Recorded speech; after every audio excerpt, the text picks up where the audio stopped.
Professor, só para Diga. complementar, quando a gente tem, por exemplo, uma carbonila num anel de 6, a gente fala que essa carbonila está em posição pseudo também, né? Não, não. Porque ela assume uma posição que não é nem axial nem equatorial. Ah, não, sim, sim, ok, sim, É É isso, que né? assim, ó, normalmente nós não desenhamos o anel da ciclohexanona, por exemplo, nós não desenhamos ela com a carbonila axial, né? Quando se desenha ela, tu tem o desenho digamos aqui, né? O ciclo hexano, e aí você adiciona o grupo carbonila, né? Então, assim, Aham. então, naturalmente, o que nós fazemos? Desenhamos a carbonila aqui, né? Sim. Então, sugere, né? Sugerindo que ela está numa posição, vamos dizer assim, pseudo-equatorial, né? Mas, de concreto, né, a carbonila, quando nós olhamos ela, ela está assim, né? Então, se você olhar na projeção de Fischer, né, a carbonila é isso aqui, né? Então, tem aqui o hidrogênio que está aqui axial, o hidrogênio equatorial, então é isso aqui, né? Então, vê que ela fica, né? Ó, e aqui o anel final. Então, ela está numa posição aqui que ela é intermediária entre esta posição equatorial e esta posição axial. Eu, na verdade, eu não li em artigos autores chamarem essa posição de pseudo, entendeu? Aham. O normal é dizer que ela está flanqueada, ela está bissectada, ela bissecta os dois grupos, dois átomos, este aqui e este aqui, né? Tá. Porque, como ela é um híbrido sp2, né, tem uma polaridade, então, eventualmente, claro que na reação que ela participa, o grupo pode descer para a posição axial ou pode subir para a posição equatorial.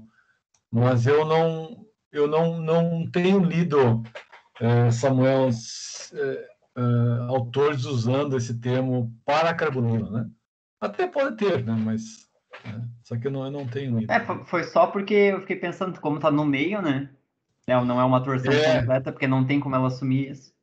mas aí na verdade o problema dela é o seguinte: ela não, ela é que o termo pseudo é quando se pode de fato Assumir. rotacionar a ligação. Sim, sim, Então, sim. quando você olha a carbonila aqui, né, como é que você iria executar a rotação nessa ligação simples se ela está conectada a um carbono de dupla, né? Sim, sim. Então, eu quero crer assim, tu tem uma dificuldade de rotacionar, de mudar a posição desse grupo, mesmo que você quisesse, de colocar ele para a posição axial. No desenho, claro, assim, no desenho cadeira, até você pode desenhar. Vamos supor aqui, tu desenha a cadeira, né? E aí você quer, tá, então vamos desenhar aqui uma carbonila, vamos imaginar aqui, tá? Aqui. Mas quando você isso aqui é um desenho que não é o correto, né? Porque, em perspectiva, esta ligação aqui e esta, elas se aproximam de nós, né? Sim. E como desenhada aqui a carbonila, ela dá a impressão que ela é axial, mas na verdade ela não é, né? Então, se nós desenhássemos isso aqui numa projeção de Fischer, nós teríamos o oxigênio aqui, atrás o carbono, né? O carbono, esse círculo, e aí as ligações, ó, para lá, né? Entendeu? Então, vê que de novo aqui, ó, esse desenho é exatamente, né, este aqui, né? Aham. Então, eu não realmente não tenho lido em artigos, né, que autores mencionem a carbonila em posição pseudo, né, axial equatorial. Então, acho que não, mas eventualmente pode ter, né? Show de Bom, bolas. é. Bom, seguindo, então assim, agora anéis maiores. Então, ciclo undecano, ciclo dodecano, ciclo tridecano e assim por diante, né? Com 12, 13, 14, 15. Eles vão assumir agora, assim, muito mais posições no espaço, e aí nós vamos olhar as energias onde que estão. Aqui, ó, né? Olha só. O que acontece com, ó, tá, o 11, ímpar, tá? O ímpar,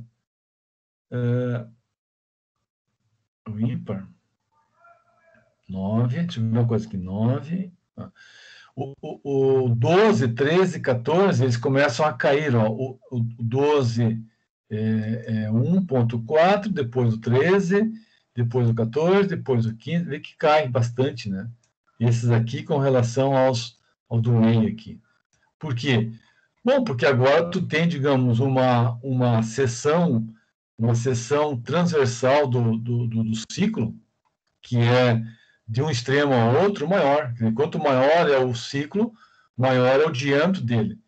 E, por consequência, as interações repulsivas transanelar diminuem, né? Então, tu tem agora muito mais conformações cujas diferenças de energia, né? Cuja diferença de energia, elas são muito próximas, né? Em particular aqui, vamos só olhar o ciclo decano, né? No modelo da grade do diamante, né? Então, em algumas posições, tu vai ter a repulsão dos hidrogênios, aqui marcado pelos círculos em vermelho, tá?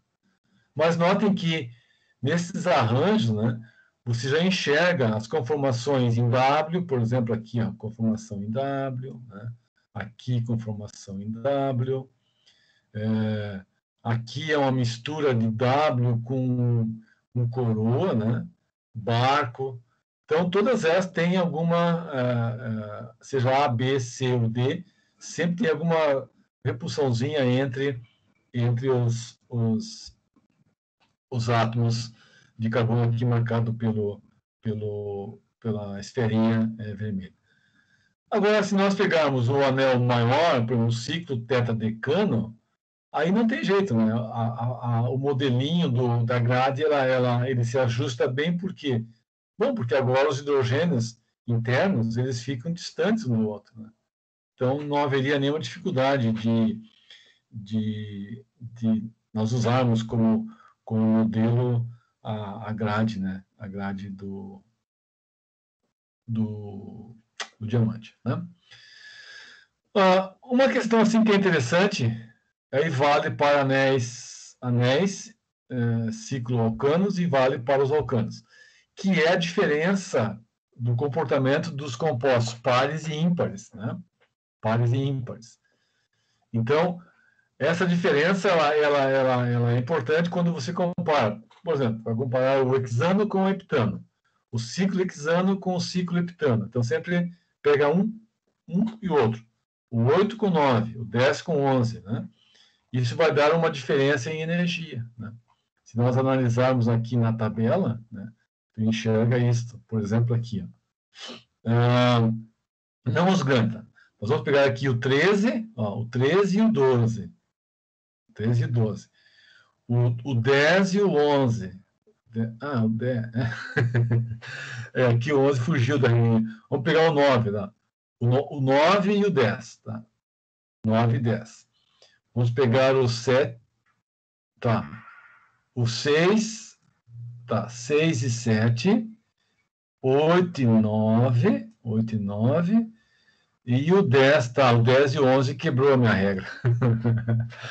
Em geral, tá? Em geral, os ímpares são mais instáveis, né? Aqui está batendo, exceto para a comparação 10, 11, porque aí tu tem um carbono a mais e o anel já é grandão, tá? Ok? O que eu quero dizer com isso é assim, ó, a comparação entre os pares e os ímpares é, na verdade, a forma final da molécula, tá? A forma final. Vou dar um exemplo bem prático. Pegaram a cadeia linear, tá? Linear. Se desenha, por exemplo, o hexano, tá? Então, 1, 2, 3, 4, 5, 6. Desenha o heptano. 1, 2, 3, 4, 5, 6, 7. Desenha o octano. 1, 2, 3, 4, 5, 6, 7, 8. Observem que naqueles homólogos de número de carbonos pares, como por exemplo o 6 e o 8, o término da cadeia, ele sempre aponta para a mesma direção do primeiro. Tá? Do primeiro. Então, Tá com um carbono a mais, professor. Aí tá com 7, 8 e 9. Ah, é? Os pares ficam... 2, 4, 6... Ah, ok, 7. 7. Ah, é verdade. 2, 4, 6, 7. 2, 4, 6, 8. Também. 2, 4, 6, 9. Também serve. Assim, ó. Então, aqui. Então, nos pares, aqui o par é o 8, tá? Esse aqui é o par. Observa assim, ó, os términos, este término aqui e este, eles apontam um para baixo e um para cima. Então, a forma final, imagina assim, a forma da molécula no seu ambiente, né? Ela está em é uma solução, é um líquido, é um estado condensado. A maioria das moléculas, majoritariamente, elas terão uma forma em que um extremo e o outro, eles apontam em direções opostas. Então, você pode imaginar como sendo um cilindro, tá? Um cilindro. E esse cilindro tem a otimização do espaço da maneira mais adequada. Por quê? Porque num extremo tem uma extremidade do cilindro e no outro tem a outra extremidade. Então você vai ocupar, vai otimizar o espaço. O que acontece com os ímpares? Nos ímpares, esse cilindro, ele também existe, é claro que existe, né? Mas o que acontece? Os extremos agora, eles vão apontar para a mesma direção, dizem aqui de tal maneira que ele coincida aqui. Então, no final, em função desta terminação aqui e desta apontarem para o mesmo lado, esse cilindro, ele topologicamente, ele é um pouco dobrado. Ele tem uma certa dobra. E essa dobra é exatamente em função da posição relativa dos términos na cadeia. Então, agora tu vai observar um conjunto de moléculas pares e ímpares. As pares formam um cilindro retilíneo e as ímpares formam um cilindro um pouquinho curvo. Isso tem implicações, né? Quer dizer, o empacotamento é distinto, as interações intermoleculares são distintas, tu tem, digamos, tensões superficiais distintas, viscosidades distintas. Isso tem uma origem, e isso irá acarretar, então, por exemplo, numa estabilidade também distinta, né? Enquanto que naqueles homólogos pares tu tem maior estabilidade, nos ímpares tu tem menor estabilidade. E a mesma coisa irá acontecer na análise dos ciclos, tá? A mesma coisa. E aí é bem claro, né? Quando tu pega aqui, esse é 12, tu não entende onde é que está 11. O ciclo decano, tá, o ciclo decano, o ciclo 1 decano fugiu da linha. Mas quando tu pega o 12 e 13, tu vai perceber exatamente nesse modelo do diagrama do diamante que o carbono ímpar ele dessimetriza a estrutura, né? Ele não simetriza, né? E o não simetrizar significa tu tem uma questão entrópica ali que está desfavorecendo, tá? Então é só uma afirmação que eu gostaria de deixar para vocês. Bom, aqui no final, então essa parte de ciclo alcance, a análise conformacional ela é importante e ela, digamos, ela tem assim uma relevância maior nos anéis menores, né? E nos anéis comuns, que são os anéis de 6, né? E aí essa importância está presente, né, em produtos farmacologicamente ativos. Daí, anéis superiores, né? A análise fica mais complexa, mas não quer dizer que a natureza também não usa esses anéis, ou as propriedades deles, né, para mostrar alguma atividade biológica inerente, né? E aí nós vamos entrar numa área biológica que é o transporte, né, de íons em membranas, né? Qual é o mecanismo desse transporte de íons e de que maneira, né, a natureza faz? A natureza usa um conjunto de moléculas que são os ionóforos, né? Então, ionóforos são moléculas transportadoras de íons. Transportam sódio, potássio, lítio e assim por diante. É uma palavra grega, né? De ionóforos, transportadores de íons. Tem vários tipos, né? Tem várias características, né? Boa parte deles são hidrofílicos, né? A parte central, e a parte periférica lipofílica. Então, uma parte é solúvel em água, a outra parte é solúvel em solventes orgânicos. É porque assim, porque como são substâncias presentes nas células dos organismos, a célula é formada por uma camada periférica que é a de fosfolipídio. Essa camada de fosfolipídio tem duas partes, lipofílica e hidrofílica. Então, o ionóforo ele tem que, de alguma forma, compatibilizar, né? Tanto a sua parte hidrofílica para, digamos, poder transportar o cátion, porque o cátion ele é iônico, né? É uma carga, né? Então, o cátion por si só não consegue transpor, cruzar a membrana, né?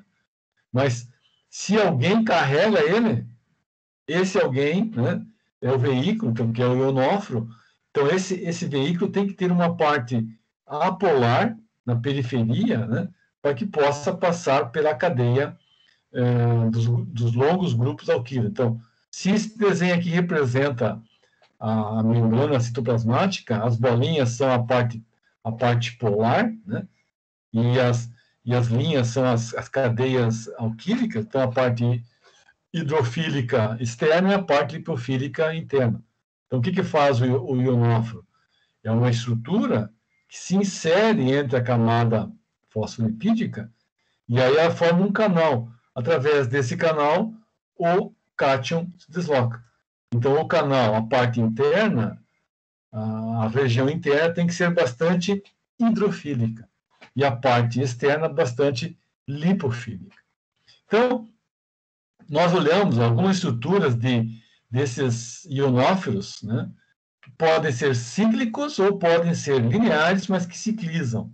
Então, um exemplo aqui é a varinomicina. É um peptídeo que tem aqui quantos? Não tem aqui. Quantos aminoácidos tem? Bom, tem que contar. Mas, olha, na verdade, então, uma estrutura que é chamada genericamente olha que vi o nome aqui. Despeptídeo, né? Que são aquelas moléculas poliméricas que têm aqui, ó, né, uma ligação. Os peptídeos têm a ligação amida, né? E esse despeptídeos tem a ligação éster também, né? Então é éster e amida ao mesmo tempo. Mas notem, né? Nesse macrociclo gigante, a parte interna é decorada com grupos carbonila. Por que será, né? E a parte externa decorada com grupos de baixa polaridade. Então, tu tem dois ambientes. Tu tem, na verdade, aqui a segregação molecular perfeita. Dois segmentos. A parte interna polar e a parte externa apolar. Essa parte externa polar aqui, ela se conecta com a parte lipofílica da cadeia citoplasmática. E essa porção interna é arquitetada, né, à base da carbonila. Ora, carbonila é delta menos, né? Então a carbonila tem uma densidade de carga negativa, né? Delta menos. Isso implica dizer que cada átomo de oxigênio aqui tem uma densidade de carga negativa. O que ele faz? Ele pega o contraíon, que é, por exemplo, o sódio. Então ele sequestra, ele se coordena com os cátions. Dependendo da dimensão deste ciclo, né, se pode transportar sódio, potássio, césio, lítio e assim por diante. São, na verdade, os éteres coroas, né? Éteres coroa, né? E esses éteres coroa têm essa propriedade.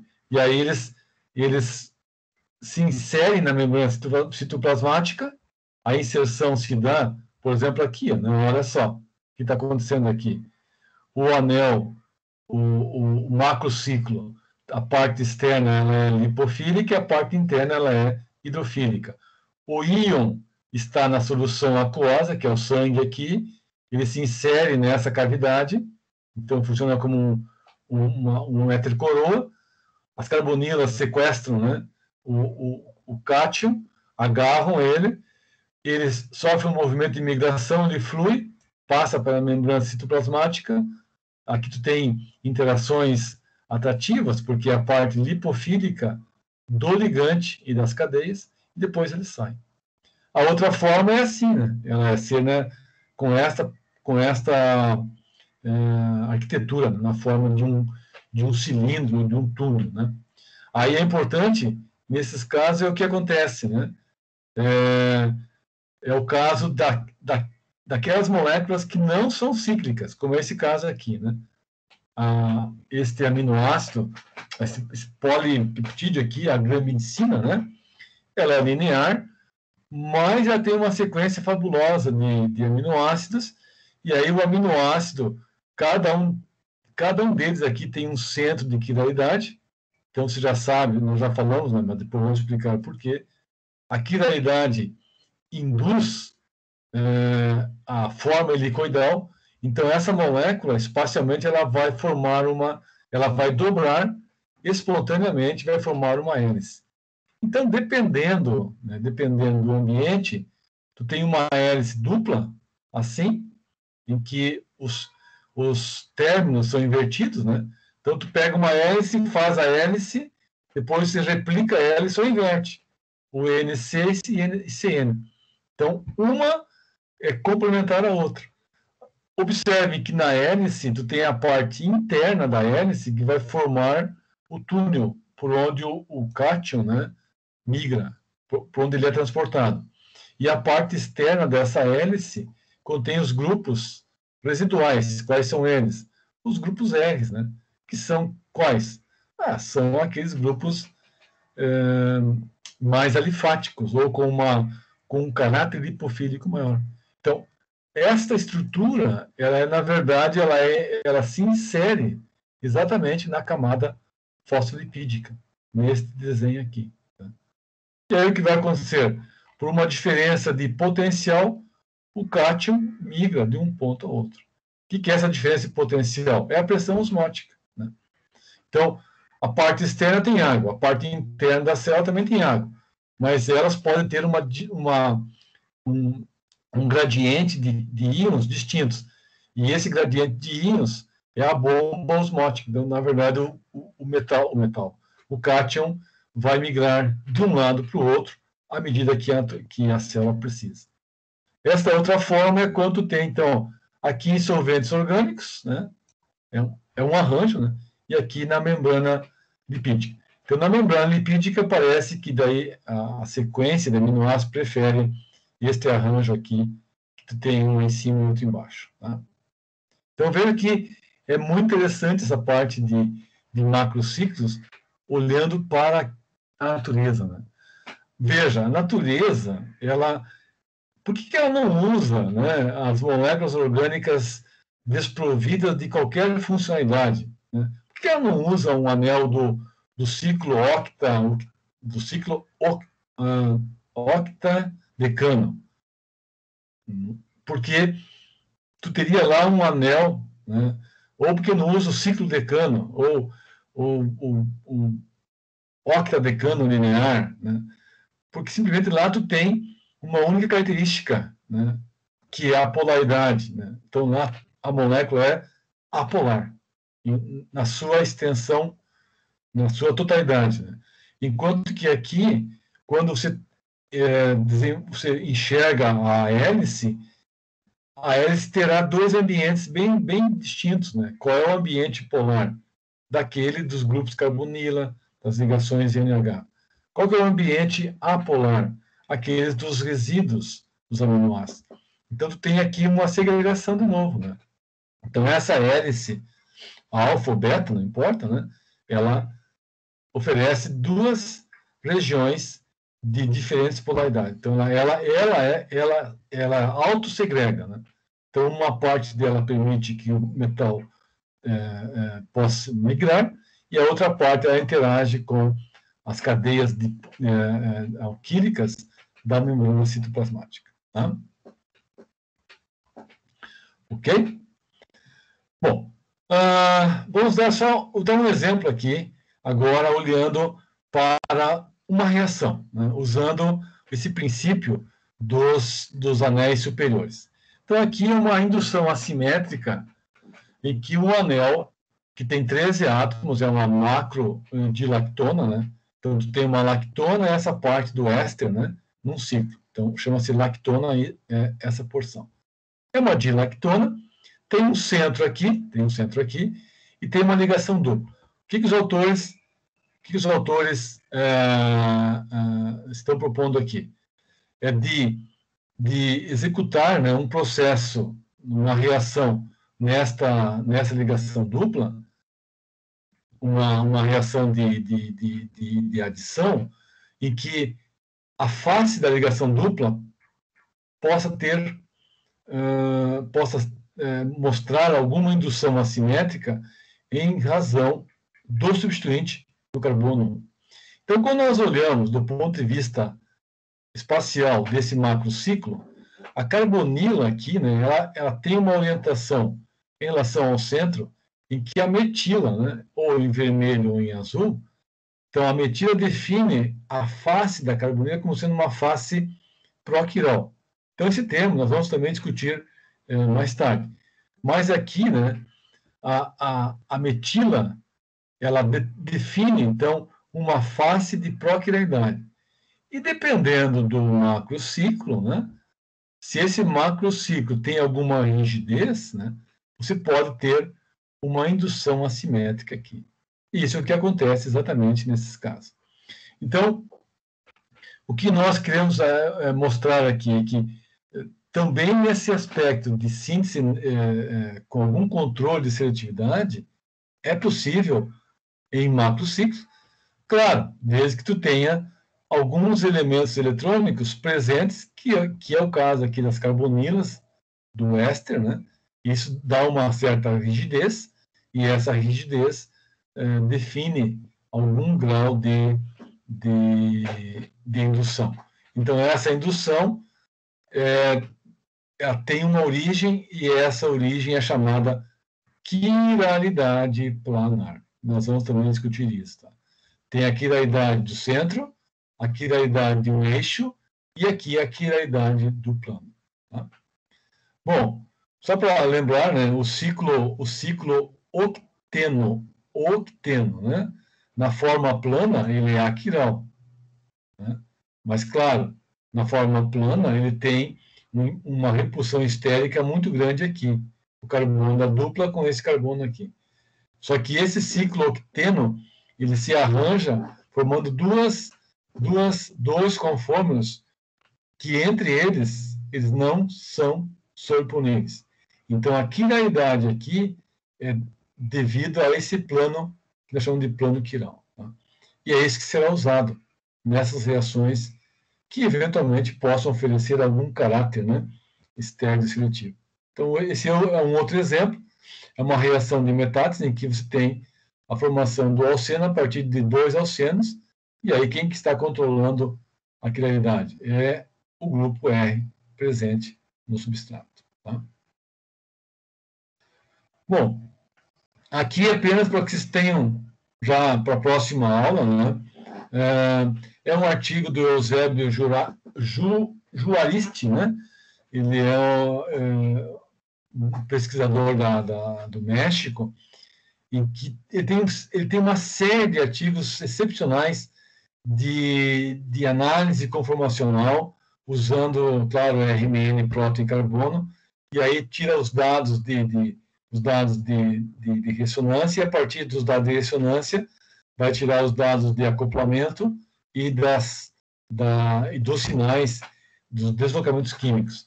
E aí é uma tentativa de correlacionar, né, esses sinais, os J's, com algum efeito estereoeletrônico, né, que é aquele efeito que nós já conhecemos da estabilização ou da deslocalização de elétrons através de um arranjo específico, particular, que estabiliza. Então, aqui, por exemplo, esse é o caso, né? Um oxigênio num anel de 6, o hidrogênio axial, o equatorial, os J's correspondentes e o porquê que um é maior do que o outro. Então, a explicação é, do ponto de vista, é a análise estereoeletrônica que está operando aqui. Então, é um artigo importante que vocês possam ter acesso. Tá? Aí, por fim, aqui, bem rapidinho, né? Sistemas policíclicos de tri e tetra, né? Aí, lembra assim, quanto mais anéis você insere na mesma estrutura, mais instável torna-se. Então, para lembrar, né? Os policíclicos, eles podem ser espiro, os policíclicos de anéis fundidos ou anéis com anéis em ponte. Então, quando tem um átomo em comum, é o chamado espiro composto. Por quê? Porque esse carbono é sp3 e cada núcleo, de um lado do outro, desenvolve uma espira, desenvolve uma estrutura em espiral. Por isso que é espiro composto. Os anéis que são fundidos, então ele tem aqui uma ligação, ó, essa ligação entre dois átomos. Os dois átomos do anel, então tem uma ligação química. Então aqui é um biciclo, biciclo, biciclo. E anéis em ponte, é esse aqui que tem dois átomos de carbono, mas entre eles aqui ó, não há ligação química. Então são os três tipos básicos desses biciclos. Espiro, os anéis fundidos e os anéis em ponte. Depois, tem toda a questão de nomenclatura, que quem tiver interesse, a gente pode discutir em separado, né? Como que se dá o nome para os compostos. Então, por exemplo, nos biciclos com a ligação aqui, né, nos fundidos, você tem que numerar os anéis, sempre tu começa do braço maior para o braço menor, tá? Então, sempre do braço maior para o braço menor, e aí começa sempre dos carbonos comuns, né? Aos dois núcleos. Então, 1, 2, 3, 4, 5, 6, 7, 8, e assim por diante. Aí tu escreve biciclo entre colchete M, N, O. O que é o M? Número de carbonos aqui, 4. O N, aqui, 3. E aqui, 0. Então, é um biciclo, 4, 3, 0. Quantos carbonos? 9. Ou não. Tá? E assim por diante. Aqueles que têm ponte, né? Então, o que é o imponte? É a mesma coisa, um biciclo 2, 2 octano, que é o 2, 2, 2. Aqui o carbono 1, 2, 3, 4, 5, 6, 7, 8. Então, 2 aqui, 2 átomos aqui, mais 2 aqui e mais 2 aqui. Então, um biciclo 2, 2 octano. E assim tu vai construindo. Tá? Os triciclos, eles são interessantes porque são 3 anéis. Então, é um carbono aqui bastante tensionado, mas muito tensionado. Mas eles têm uma forma de hélice, de um propelante, né? Então, são chamados de propelanos, genericamente. Então, é um triciclo, 2, 2, 2, 0 aqui. No preto é 0, ó, 0. Mas o 0 é entre o carbono 1 e 4. Tem o carbono 1 e o carbono 4 aqui. Por isso que leva o índice 1, 4. Nesse exemplo aqui, ó, triciclo. 3 carbonos aqui, 2 aqui e 2 lá. 3, 2, 0. Por que 0? Porque aqui tem um carbono, aqui o carbono 1 e o carbono 5, e entre eles não tem nenhum átomo. Né? Ok? Então, no modo genérico, nós vamos chamar de propelanos. Então, o que significa propelano? É uma estrutura que tem um carbono, esse carbono aqui, e ele se conecta simultaneamente com 3 ciclos, né? E entre os 2 carbonos aqui não há um outro átomo. Então, 4, ó. 1, 2, 3, 4, 2, 0. Então, 4, 2, 0 propelano. Que do modo genérico, né, nós vamos chamar de MN, ó. MNO propelano. Tá? Então, se aqui for, digamos, 5 átomos, aqui for 6, aqui for 7, vai ter o 7, 6, 5 propelano. Não precisa escrever quantos carbonos tem. Por que não? Porque a soma, ó, 4, 2, 0, significa dizer o quê? Né? Que tu tem. Aqui não é 0, desculpa, aqui é 1. Tem um errinho, ó. Aqui é 1. Ó, 1.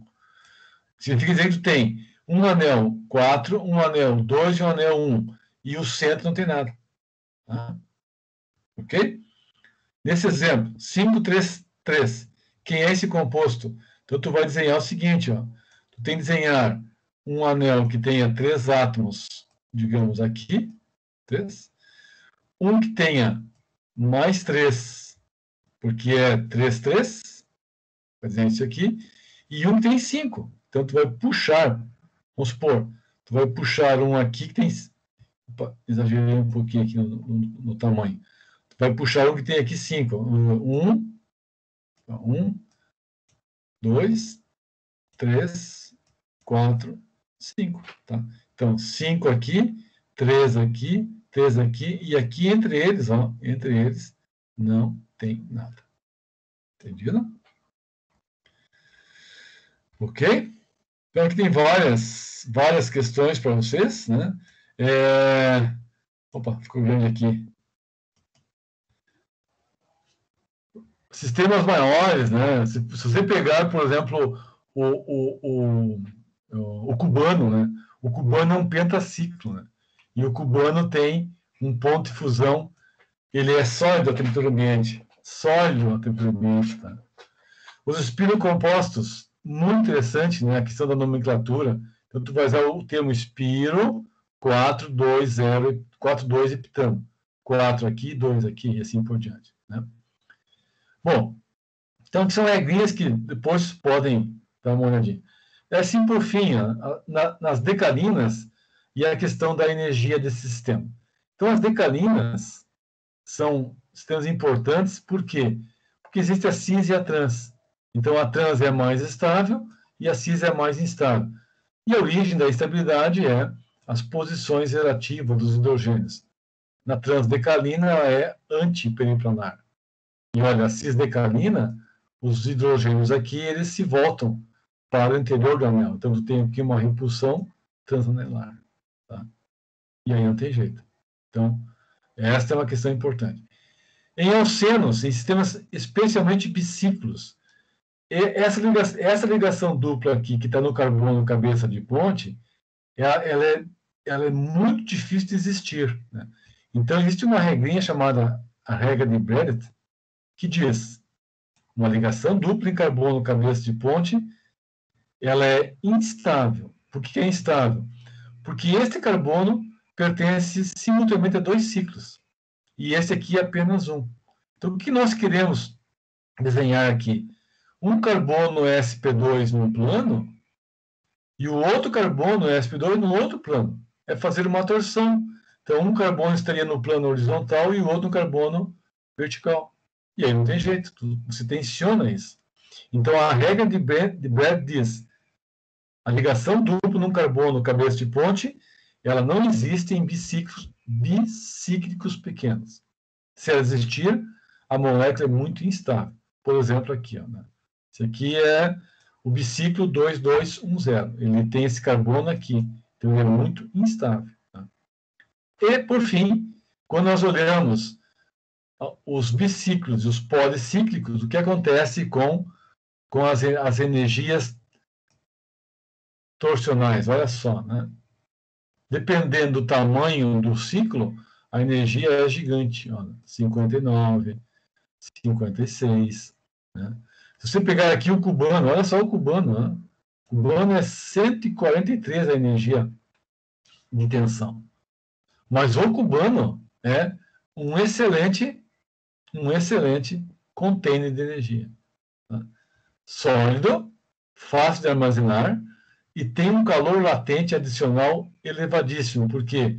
Porque cada anel é, na verdade, um ciclo butano. E o ciclo butano, nós sabemos, ele é altamente tensionado. Então, quando ele queimar, ele vai liberar toda essa tensão acumulada para o meio. Então, o ΔH de combustão será enorme. Então, por isso que é um combustível excepcional. Bueno, pessoal, apenas eu falei, né?